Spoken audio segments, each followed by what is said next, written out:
Oi, laju air. Tengok ni, tanda ni. Tersumbat habis dah tu. Anak aku duk main, mandi. Tak tahu sumbat benda. Ni muncullah aku ada alat ni. Uish, apa dia ni? Alat ni untuk sedut air. Aku nak pindah air ni. Pindah biar masuk dalam baldi. Tengok, ni untuk sedut air. Okey, dia ada alat tapis dia ni. Contohnya kekotoran ke apa, dia tapis dululah. Mucuk ni kita letak depan ni. Air laju ni. Tu dia. Ni bawah ni.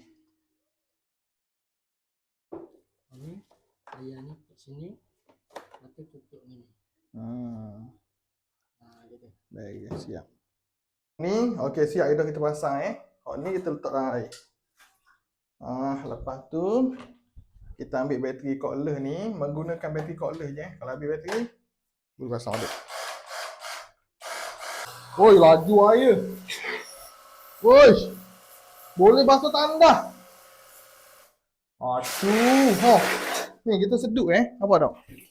Ni, sedut masuk je dalam air macam ni. Guna bateri cordless je.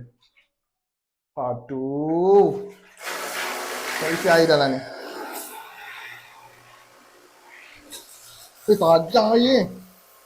Aduh. Kenyang nak basuh tandas ke nama dia? Letak je air dalam baldi macam ni, boleh basuh tandas. Tak payah bawa jet water besar. Water jet. Cukup ada ni je. Beg kuning.